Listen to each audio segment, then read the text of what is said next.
साधारणपणे यादीमध्ये काय प्रकारचा घोळ आहे हा आपल्याला आणि महाराष्ट्राला लक्षात येईल. मतदारसंघ 160 कांदिवली पूर्व. नाव धनश्री कदम, वडिलांचे नाव दीपक कदम, वय वर्ष 23.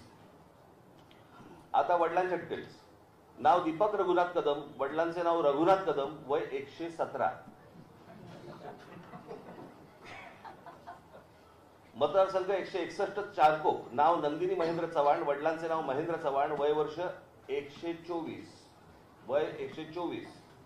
आता वडिलांचे डिटेल्स. नाव महेंद्र कुमार श्रीनाथ चव्हाण, वडिलांचे नाव श्रीनाथ चव्हाण, वय 43. कोणी कोणाला काढले तेच कळत नाही.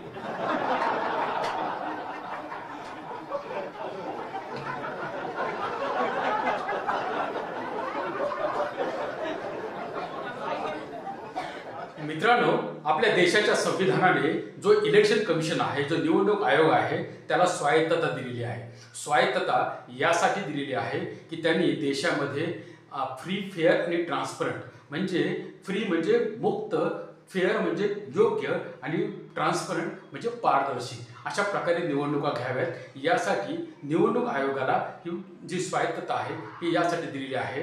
परंतु आपल्या देशामधील निवडणूक आयोग हा खरोखर स्वायत्त आहे का, हा प्रश्न आज निर्माण झालेला आहे. कारण निवडणूक आयोगाकडे ना स्वतःची यंत्रणा आहे, ना स्वतः EVM मशीन तो बनवतो, ना त्याच्यामध्ये जो चिप ते कोड टाकतात ते त्याच्या स्वतःचं आहे, किंवा त्याच्याकडे जे काही राज्यामध्ये जी काही त्यांना एम्प्लॉईज लागतात, जे कर्मचारी लागतात ते त्यांचे स्वतःचे नाही आहेत, किंवा जे काही निवडणूक आयुक्त आहे त्याची जी बदली आहे ती सुद्धा सरकार करते. त्याच्यानंतर जे बजेट आहे ते सुद्धा सरकारचं आहे. त्याच्यामुळं कुठली स्वायत्तता हा प्रश्न निर्माण झालेला आहे. आणि जर निवडणूक आयुक्त जो स्वायत्त आहे तो स्वतः निर्णय का घेऊ शकत नाही.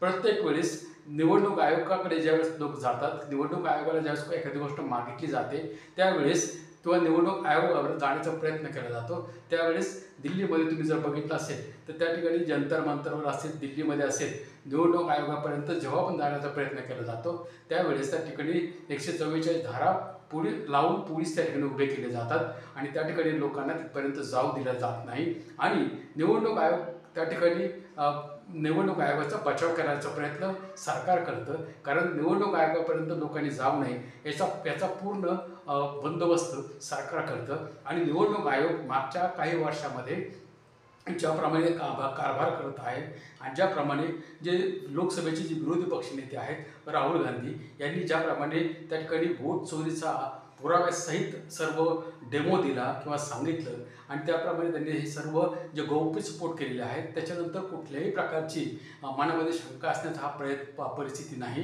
की कसल्याही प्रकारे या ठिकाणी जे वोट चोरी आहे ती होत नाही. किंवा आज जे महाविकास आघाडीचे काल आणि आज महाराष्ट्रामधील जे महाविकास आघाडीचे नेते आहेत, प्रमुख नेते आहेत, त्यांनी त्या ठिकाणी जे निवडणूक आयुक्त आहेत, मुख्य निवडणूक आयुक्त आहेत किंवा महाराष्ट्र निवडणूक आयोग आहे त्यांची त्यांनी भेट घेतली. त्यांनी त्या ठिकाणी त्यांना निवेदन दिलं आणि त्यांनी त्यांना सांगितलं की ह्या ज्या याद्या तुम्ही आम्हाला दिलेल्या आहेत या याद्यांमध्ये प्रचंड त्रुटी आहे, याच्यामध्ये एका नावाची डुप्लिकेशन झालेली आहे, त्याच्या EPIC ID जे आहे त्याच्यामध्ये घोळ झालेला आहे. त्याच्यानंतर जे लोक जी नावं या ठिकाणी आहेत ते लोक त्या ठिकाणी नाहीत. आणि त्या एवढंच नाही तर त्या ठिकाणी खूप मोठ्या प्रमाणावर जे इल्लिगल किंवा ज्याला अपात्र जे आहेत किंवा बाहेरचे मतदार आहेत त्यांची सुद्धा नावं त्याच्यामध्ये असलं ते दिसून येत आहे, कारण ते लोक त्या ठिकाणी सापडत नाही आहेत. त्याच्यामुळं काय झालं आहे की ह्या जो प्रकार आहे हा जो प्रकार सुरू झाला मागच्या वर्षीपासून हे सुरू झालेला आहे. आणि मागच्या वर्षी महाराष्ट्रामध्ये जी निवडणुका विधानसभेच्या झाल्या, म्हणजे लोकसभेला ज्या प्रकारचा निकाल लागला त्याच्यानंतर मागच्या 5-6 महिन्यामध्ये त्यांनी ज्या प्रकारची एक व्यूहरचना आखली आणि ज्या प्रकारे निवडणूक आयोगाने त्या मतदार यादी बनवली, त्या मतदार यादीच्या जीवावरच त्या सत्तेमध्ये बसलेल्या आहेत. आणि तीच मतदार यादी आता स्थानिक स्वराज्य संस्थांसाठी वापरण्याचा प्रयत्न सुरू झालेला आहे. हे ज्या मतदार याद्या आहेत ह्या आजपर्यंत लोकांना दिलेल्या नव्हत्या किंवा ज्या महाविकास आघाडीला दिलेल्या नव्हत्या.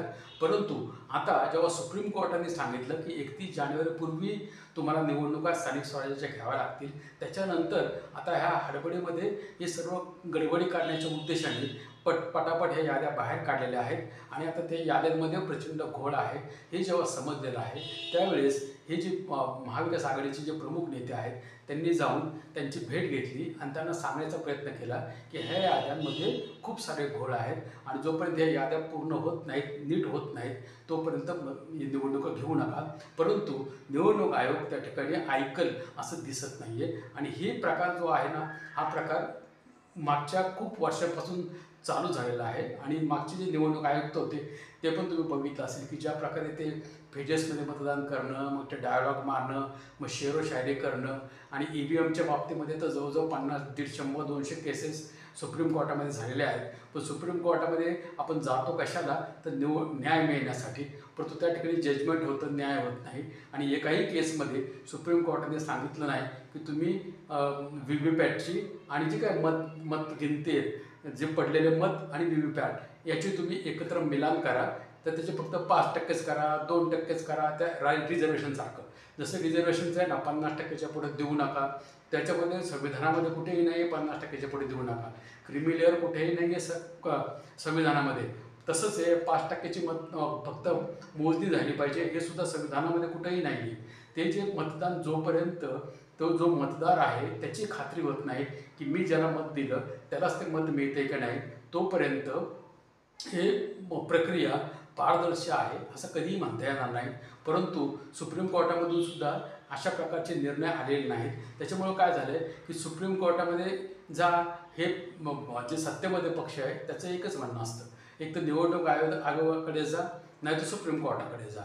आणि हे काय झालं आहे की हे 1-2 मार्ग त्यांना मिळालेले आहेत. सुप्रीम कोर्टामध्ये तुम्ही गेला की निवडणूक आयुक्त म्हणतो आम्ही स्वायत्त, मग सुप्रीम कोर्ट म्हणतं की आम्ही त्यांच्या कारभारात हस्तक्षेप करू शकत नाही. मग ते त्यांना म्हणतात आम्हाला ज्या प्रमाणे पाहिजे ते आम्ही करतो. मग स्वायत्तता तुमची जर पहिली सिद्ध करा तुम्ही की तुमच्याकडे स्वतःच्या EVM मशीन तुम्ही बनवता का, तुम्ही जी चिप त्याच्यामध्ये वापरता ती तुमची स्वतःची आहे का, प्रत्येक राज्यामध्ये तुम्ही ज्या निवडणुका घेता त्याच्यामध्ये जे काय तुमचे कामगार आहेत ते तुमचे स्वतःचे आहेत का, किंवा तुमची बदली स्वतःची तुम्ही स्वतः करून घेताय का, किंवा तुमचा जो फंड उद्या आहे तो तुमच्याकडे स्वतःचा आहे का. मग तुम्ही स्वायत्त कसे हे पहिले सिद्ध करा. आणि त्यानंतर ज्या कामासाठी तुम्हाला नेमलेलं आहे, जी स्वायत्तता संविधानाने दिली आहे, संविधानाने दिली म्हणजे कुणी दिली, संविधानाने म्हणजे या देशातील जे नागरिक आहेत त्यांच्या वतीने ते संविधान आहे किंवा संविधानाने अधिकार हा दिलेला आहे किंवा ही व्यवस्थेला अधिकार दिलेला आहे. त्याच्यामुळे ही जी काही व्यवस्था आहे ही या लोकांसाठी किंवा देशाच्या नागरिकांसाठी आहे. आणि जे काही व्यवस्था चालू आहे किंवा ती इलेक्शन कमिशनची असेल ती व्यवस्थासुद्धा इथल्या लोकांसाठी आहे. आणि म्हणून जर लोक म्हणत आहेत किंवा इथली जनता जर म्हणते किंवा नागरिक म्हणत आहेत की आम्हाला आमच्या मताचा गॅरंटी आम्हाला पाहिजे की आम्ही ज्याला मत देतो आहे त्यालाच ते मत मिळतं आहे किंवा नाही, तर त्याच्यामध्ये ह्या लोकांना ऑब्जेक्शन घेण्यासारखं काय आहे. परंतु एक दिसतंय की 2047पर्यंत आम्हीच राहणार अशा प्रकारची जी काही व्यवस्था आहे ती करण्याचा प्रयत्न चालला का काय अशी शंका आहे. आणि तुम्ही बघा आता कालच एका मंत्र्याने पत्रकाराला प्रश्न विचारला, महाराष्ट्रातला मंत्री सिनियर मंत्री आहे, त्यांनी डायरेक्ट सांगितलं की 51%पेक्षा जास्त मतं घेऊन आम्हीच निवडून येणार. किंवा सरकारमध्ये एक जो मंत्री आहे त्यांचं म्हणणं आहे ट्रान्सपरन्सी मागतायत विरोधी पक्षाचे नेते, तुम्हाला काय मागतायत की आम्ही जे काही याद्या आहेत याद्या त्या आम्हाला चांगल्या करून द्या आणि निवडणुका फ्री, फेअर अँड ट्रान्सपरंट घ्या. ह्याच्यामध्ये हारण्याचा काय प्रश्न आला. मग ह्याचा अर्थ जर याद्या जर चांगल्या झाल्या, याद्या जर ट्रान्सपरंट झाल्या तर तुम्ही हारतात अशी तुम्हाला भीती वाटते का, हा प्रश्न त्याचा अर्थ आहे.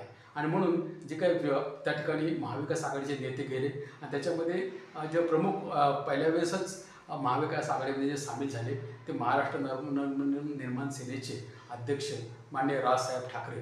त्या ठिकाणी त्यांनी आज जी काही पत्रकार परिषद आहे त्या अक्षरशः त्यांनी गाजवली.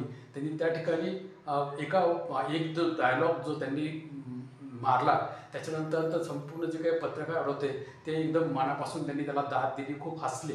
आणि त्यामुळं त्यांनी जे काही मुद्दे त्या ठिकाणी मांडले की 2 याद्या त्यांनी दाखवल्या आणि त्या याद्यांमध्ये कशा प्रकारे घोळ आहे, कशा प्रकारे नावं आहेत, 100, 150 वर्षाच्या लोकांची नावं आहेत आणि कशा प्रकारे घोळ केलेले आहेत ते त्यांनी दाखवलं. आणि त्यांनी थेट इशारा दिलेला आहे की निवडणूक आयोगालाच त्यांनी सांगितलेलं आहे की जोपर्यंत ह्या याद्या नीट होत नाहीत तोपर्यंत निवडणूक घ्यायची घाई करू नका, अन्यथा आम्ही 2 दिवसानंतर आमचा जो निर्णय आहे तो आम्ही जाहीर करू. राज ठाकरे त्या ठिकाणी पत्रकार परिषदेमध्ये काय म्हणाले तुम्ही ऐका. नमस्कार. काल आम्ही केंद्रीय निवडणूक आयोगाच्या प्रतिनिधींना भेटलो आणि आज आम्ही राज्य आणि केंद्रीय निवडणूक आयोगाच्या प्रतिनिधींना दोघांनाही भेटलो. आता जयंतराव म्हणाले किंवा बाळासाहेब म्हणाले, मला अत्यंत महत्त्वाची एक गोष्ट आपल्यासमोर आणि महाराष्ट्राच्या जनतेसमोर मला ठेवायची आहे की निवडणूक ही गोष्ट म्हटल्यानंतर राजकीय पक्ष आले आणि निवडणुकांना मतदान करणारा महाराष्ट्रातला मतदार आला. निवडणूक आयोग ही फक्त निवडणुका घेतात, कंडक्ट करतात, परंतु राजकीय पक्ष हे निवडणुका लढवतात. आणि राजकीय पक्षांना जर समजा निवडणूक आयोग ज्या याद्या, मतदार याद्या आहेत, ह्या जर समजा दाखवतच नसेल तर मला असं वाटतं की पहिला घोळ इकडे आहे की आम्ही तुम्हाला याद्याच नाही दाखवणार. म्हणजे मी आता तुमच्याकडे 2024च्या निवडणुका व्हायच्या अगोदर आणि 2024च्या निवडणुका झाल्यानंतर अशा मी तुम्हाला 2 याद्या मी तुम्हाला फक्त आता दाखवणार आहे.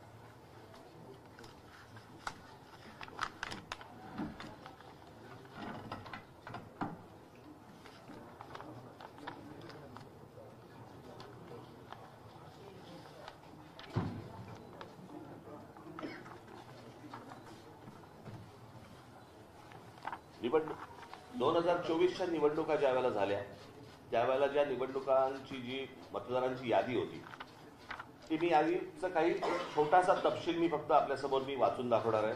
याच्यावरनं तुम्हाला साधारणपणे मला असं वाटतं पत्रकार बोलले नाहीत मध्ये तर बरं होईल, आपण कॅमेरामन जरा शांत राहिलं तर बरं होईल, कारण आपलं कॅमेऱ्यातनं सगळं टिकतंय, परत आपण पण बोलताय. 2024च्या अगोदरची जी यादी आहे त्याच्यामध्ये फक्त मी काही नावं आपल्याला फक्त आपल्यासमोर मी वाचून दाखवतो, म्हणजे साधारणपणे यादीमध्ये काय प्रकारचा घोळ आहे हा आपल्याला आणि महाराष्ट्राला लक्षात येईल. मतदारसंघ 160 कांदिवली पूर्व, नाव धनश्री कदम, वडिलांचे नाव दीपक कदम, वय वर्ष 23. आता वडिलांच्या डिटेल्स. नाव दीपक रघुनाथ कदम, वडिलांचे नाव रघुनाथ कदम, वय 117. मतदारसंघ 161 चारकोप, नाव नंदिनी महेंद्र चव्हाण, वडिलांचे नाव महेंद्र चव्हाण, वय वर्ष 124. वय 124. आता वडिलांचे डिटेल्स. नाव महेंद्र कुमार श्रीनाथ चव्हाण, वडिलांचे नाव श्रीनाथ चव्हाण, वय 43. कोणी कोणाला काढले तेच कळत नाही.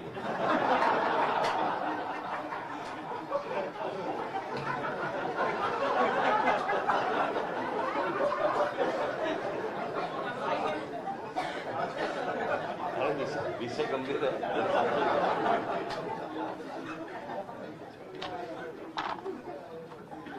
हा 2024च्या निवडणुकीच्या अगोदरचा घोळ.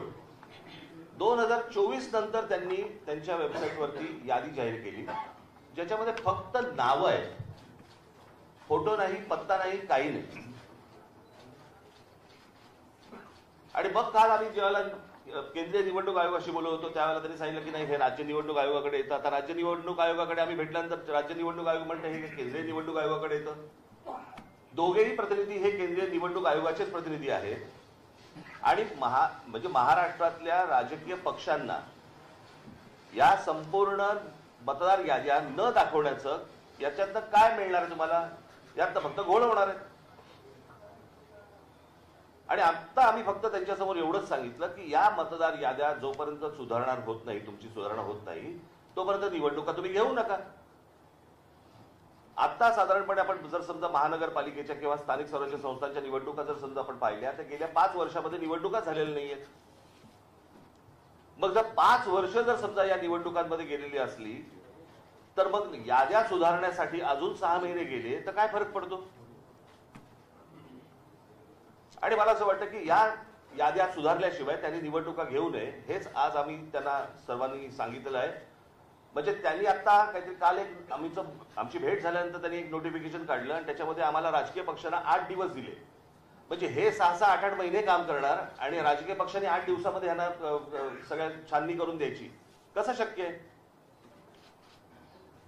आणि म्हणून तो काल जो त्यांनी काय नोटिफिकेशन काढले ते एक तर रद्द करायला आम्ही त्यांना सांगितलेलं आहे. आणि आज आम्ही त्यांना सांगितलेलं की या निवडणुका तुम्ही घेऊ नका. उद्या ते काय याच्यावरती निर्णय करतायत हे आम्ही 1-2 दिवसात पाहू आणि त्याच्यानंतर मला असं वाटतं सर्व राजकीय पक्ष मिळून आम्ही एका निर्णयापर्यंत येऊ. तो निर्णय तुम्हाला अजून 2-3 दिवसांनी सांगू. ठीक आहे, धन्यवाद.